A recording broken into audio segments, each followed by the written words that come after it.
And today's belief is about heaven.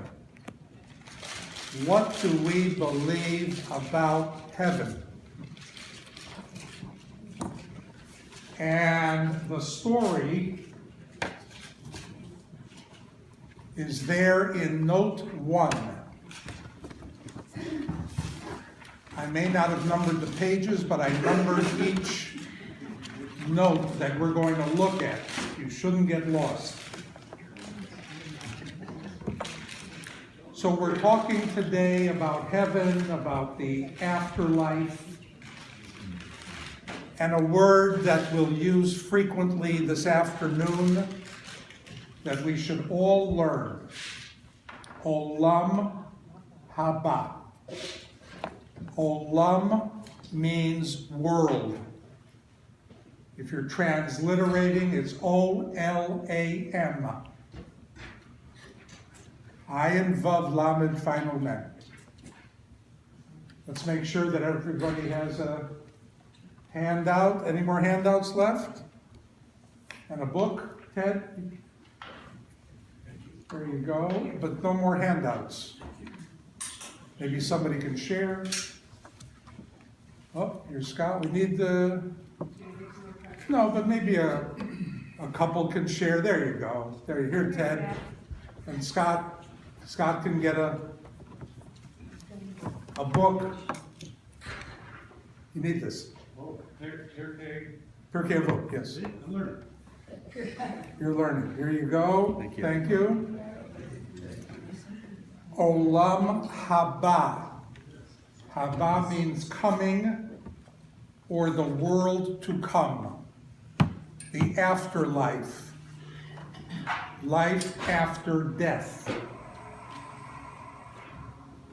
It's contrasted, as we will see, with Olam Hazeh. Hazeh. Z-E-H. This world. So Olam Haba and Olam Hazeh, we're going to talk about it frequently in the coming hour. So here in note 1, an imaginative and telling analogy that conveys the hope and confidence in the afterlife is the tale of twins awaiting birth in the mother's womb. It was created by an Israeli rabbi. I have his book from 1960 where this appears. The late Rabbi Tukachinsky. So here's the analogy that he offers. Imagine twins growing peacefully in the warmth of the womb. Their mouths are closed and they are being fed via the navel. Their lives are serene. The whole world to these brothers is the interior of the womb. Who could conceive anything larger, better, more comfortable?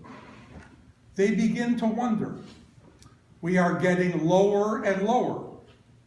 Surely if it continues, we will exit one day. What will happen after we exit? Now the first infant is a believer.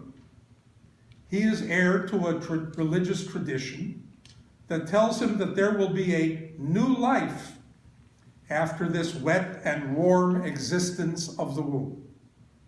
A strange belief, seemingly without foundation, but one to which he holds fast. The second infant is a thoroughgoing skeptic. Mere stories do not deceive him. He believes only in that which can be demonstrated. He is enlightened. He tolerates no idle conjecture. What is not within one's experience can have no basis in one's imagination. Says the faithful brother, after our death here, there will be a new and great world. We will eat through the mouth. We will see great distances, and we will hear through the ears on the sides of our heads. Why, our feet will be straightened and our heads will be up and free rather than down and boxed in. Replies the skeptic, Nonsense. Narishkeit. You are straining your imagination again. There's no foundation for this belief. It is only your survival instinct, an elaborate defense mechanism, a historically conditioned subterfuge. You are looking for something to calm your fear of death. There is only this world. There is no world to come. Well then, asked the first, what do you say it will be like? The second brother snappily replies with all the assurance of the slightly knowledgeable. That's a great sentence. We will go with a bang. Our world will collapse and we will sink into oblivion. No more. Nothing. Black void. An end to consciousness.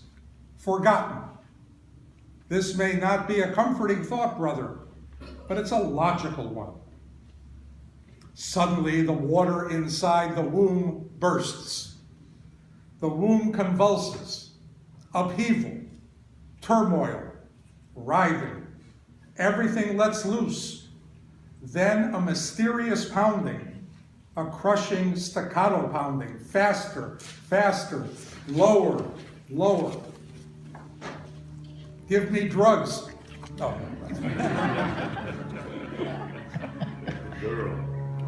Epidural.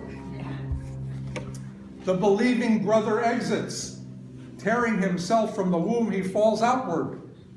The second brother shrieks, startled by the accident befallen his brother. He bewails and bemoans the tragedy, the death of a perfectly fine fellow. Why didn't he take better care? Why did he fall into that terrible abyss? As he thus laments, he hears a head-splitting cry and a great tumult from the black abyss, and he trembles, oh my, what a horrible end, as I predicted. Meanwhile, as the skeptic brother mourns, his dead brother has been born into the new world.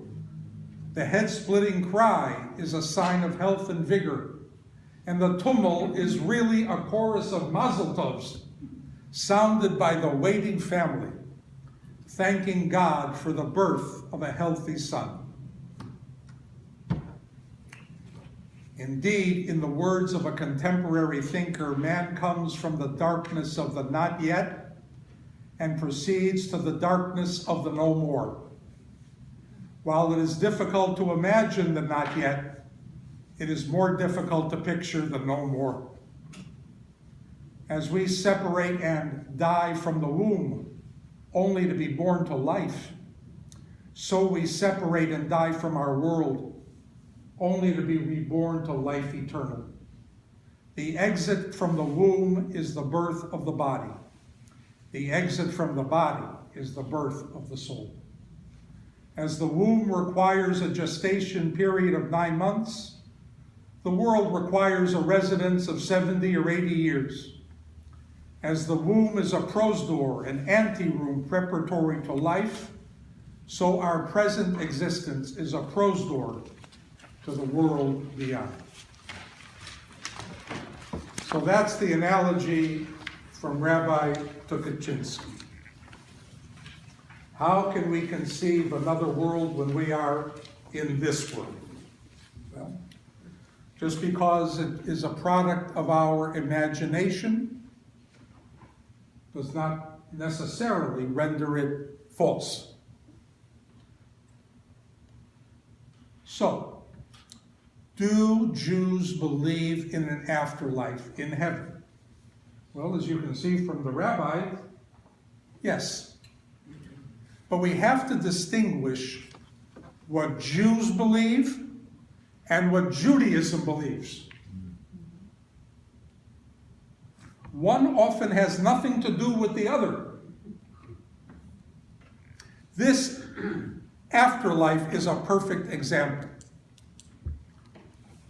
Jews, many Jews, may not believe in the afterlife, but Judaism unequivocally believes in the afterlife, that death is not the end. I think that one of the reasons many Jews do not believe in the afterlife is that we've been taught to not believe in the afterlife. Many of us, the product of a Hebrew school education, taught by non-Orthodox rabbis, well, these teachers emphasized this world. We have responsibilities in this world. We don't divert ourselves to think about the next world. We think about doing mitzvot here and now. That's the mantra. I think also many teachers emphasize this world at the expense of the next to distinguish Judaism from Christianity, which, as we will see, is obsessive about the next world and the world to come. We've all heard Christian preachers, ministers, priests say, he's in a better place. That's the goal of life. Not this world, but the world to come. To be with the Savior, to be forgiven. That's the goal. So I think that's why the belief in the world to come has gotten short shrift in conservative and reform houses of worship for many years. Now, Jewish tradition is filled with speculation as to what the world to come might be. Now, each culture or society projects onto heaven its ideal cultural type. For example, the Germanic Valhalla is populated by Teutonic warriors, because this is the ideal German type. And each culture reveals much about itself by its belief about what the afterlife will be like. Now, in Judaism, one of the great teachings about the afterlife is that it is the yeshiva shel mala. The yeshiva, the academy on high. You see what this reflects about Jewish culture and society. We believe heaven will be a Talmudic academy where we sit all day and learn. We must be in heaven. We must be in heaven. This is a Vorspeise. This is the first place. This is the appetizer here for our eternal existence. Yeah. A man went to heaven and he asked to be shown his rabbis who taught him on earth. Mm-hmm. So the malach, the angel, opens a door, and there are his rabbis. And they're sitting at a long table with a Gemara, and they're studying. He says, this is what they did on earth. Why are they doing it here? The angel said, you make a mistake. You think the sages are in paradise. Paradise is in the sages.